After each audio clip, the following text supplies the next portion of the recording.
কেমন হবে যদি বিদেশ থেকে অস্ত্র না কিনে নিজেরাই হয়ে ওঠে বিশ্বের একটি অন্যতম অস্ত্র। अस्सलामुअलैकुम वीवर, फिर से बहुत ही ज्यादा इम्पोर्टेंट वीडियो शेयर करने वाले हैं आप लोगों के लिए। ये वीडियो बहुत ही ज्यादा इम्पोर्टेंट होने वाली है। बांग्लादेश में फाइटर जेट, ड्रोन, सबमरीन और कहीं ज्यादा इम्पोर्टेंट वेपन जो हैं वो बनने जा रहे हैं। कई इम्पोर्टेंट कंट्री जो हैं वो बांग्लादेश को सपोर्ट करेंगी इस काम के लिए।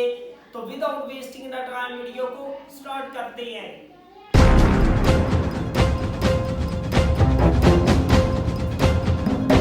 কেমন হবে যদি বিদেশ থেকে অস্ত্র না কিনে নিজেরাই হয়ে ওঠে বিশ্বের একটি অন্যতম অস্ত্র উৎপাদনকারী দেশ? বাংলাদেশে উৎপাদিত অস্ত্র যদি বিক্রি হয় এশিয়া, ইউরোপ থেকে আফ্রিকায়? না, এটি অবাস্তব কোনো কল্পনা নয়। সামরিক শিল্পে সক্ষমতার জন্য একটি মিলিটারি বা ডিফেন্স ইকোনমিক জোন চালু করতে যাচ্ছে সরকার। এই তথ্য জানিয়েছেন খোদ বাংলাদেশ বিনিয়োগ উন্নয়ন কর্তৃপক্ষ বিডার নির্বাহী পরিচালক আশিক চৌধুরী।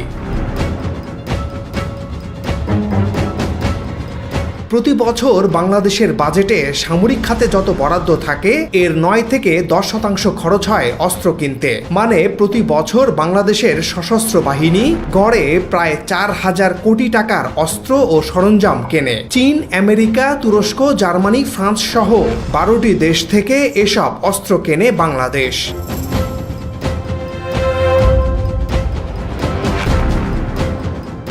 এই প্রতিবেদনে তুলে ধরব কিভাবে বাংলাদেশ গড়ছে সমর শিল্পের ভিত, কেন চীন, তুরস্ক, কাতার বাংলাদেশের সামরিক শিল্পে আগ্রহী, সমর শিল্প উৎপাদনের উদ্যোগ কিভাবে বদলে দিতে পারে দেশের ভূ রাজনৈতিক অবস্থান, এবং বিশ্বের সবচেয়ে বেশি অস্ত্র উৎপাদন করে কোন কোন দেশ।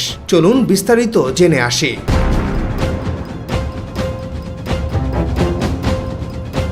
পুরো বিশ্ব এক অনিয়ন্ত্রিত খেলায় মেতে উঠেছে। এর নাম ধ্বংস খেলা। এমন পৃথিবীতে প্রতিটি দেশ চাইছে নিজেদের প্রতিরক্ষা ব্যবস্থা ঢেলে সাজাতে। ফলে বাড়ছে সর্বাধুনিক ও কার্যকরী অস্ত্র উৎপাদনের প্রতিযোগিতা ও বেচাকেনা।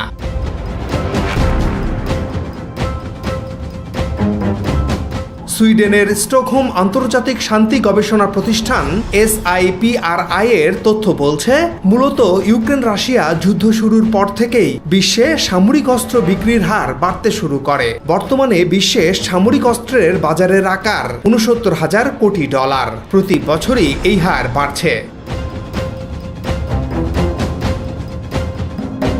2020 থেকে 2024 সালের মধ্যে বিশ্বের সবচেয়ে বেশি অস্ত্র কিনেছে ইউক্রেন। এরপরেই আছে ভারত। ভারত তার সামরিক বাজেটের প্রায় 35% ব্যয় করে অস্ত্র কিনতে। চীন ব্যয় করে 33%। এবং আগেই উল্লেখ করেছি বাংলাদেশ প্রায় 9 থেকে 10% ব্যয় করে অস্ত্র কিনতে। অর্থাৎ প্রতি বছর বাংলাদেশের কমপক্ষে 4,000 কোটি টাকা চলে যাচ্ছে বিদেশি অস্ত্র প্রস্তুতকারক প্রতিষ্ঠানের হাতে।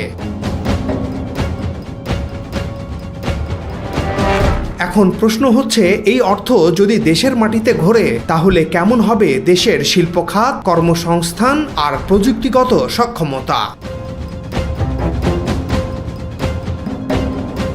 বাংলাদেশ ইতোমধ্যেই সেনাবাহিনী পরিচালিত বাংলাদেশ অর্ডিন্যান্স ফ্যাক্টরি BOF তে বিভিন্ন ধরনের অস্ত্র তৈরি করছে। পুলিশ ও সেনাবাহিনীর ব্যবহৃত বুলেট, গ্রেনেড, রাইফেল এসব এখন দেশেই বানানো সম্ভব হচ্ছে। তবে এবার লক্ষ্য আরও বড়।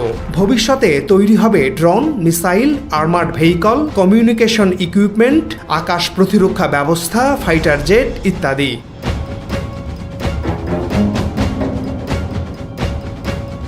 এইসব উন্নত প্রযুক্তির জন্য প্রয়োজন যৌথ বিনিয়োগ, প্রযুক্তি হস্তান্তর ও আন্তর্জাতিক অংশীদারিত্ব। এই প্রেক্ষাপটেই বাংলাদেশ বিনিয়োগ উন্নয়ন কর্তৃপক্ষ বিডা জানায়, তারা একটি ডিফেন্স ইকোনমিক জোন নামে একটি বিশেষায়িত অর্থনৈতিক অঞ্চল নির্দিষ্ট করেছে। বিগত সরকারের সময় সারা দেশে সরকারি বেসরকারিভাবে 100টি অর্থনৈতিক অঞ্চল গড়ে তোলার উদ্যোগ নেওয়া হয়। তবে অন্তর্বর্তী সরকার এর মধ্যে 5টি অর্থনৈতিক অঞ্চল নিয়ে কাজ শুরু করেছে। তাদের লক্ষ্য 2026 সালের মধ্যে এই 5টি ইকোনমিক জোন পুরোপুরি প্রস্তুত করা ও এখানে বিনিয়োগ আনা। আর এই 5টি অর্থনৈতিক অঞ্চলের মধ্যে একটি হবে ডিফেন্স ইকোনমিক জোন। কেন চীন, তুরস্ক, কাতার বিনিয়োগে আগ্রহী? গত এপ্রিল মাসের শেষ সপ্তাহে মধ্যপ্রাচ্যের দেশ কাতার সফর করেন প্রধান উপদেষ্টা ডক্টর মোহাম্মদ ইউনূস। তার এই সফরে কাতার বাংলাদেশে বিনিয়োগে আগ্রহ প্রকাশ করে। তারা বাংলাদেশে সামরিক অস্ত্র তৈরির কারখানা গড়ে তোলার প্রস্তাব দেয়। যদিও কাতার तो वीवर चीन, कतर और तुर्की जो है बांग्लादेश को सपोर्ट करेंगी। बांग्लादेश में ड्रोन्स, फाइटर जेट और सबमरीन को मेड करने वाली फैक्ट्री जो है उसको बनाने में ये कंट्री बांग्लादेश के साथ खड़ी होंगी, जिससे बांग्लादेश की आर्मी को काफी सारा बेनिफिट होगा। अगर ऐसा हुआ तो वीवर ये बांग्लादेश की आर्मी को और ज्यादा बूस्ट मिलेगा। बांग्लादेश की आर्मी दुनिया की पावरफुल किस्म की आर्मी बन जाएगी।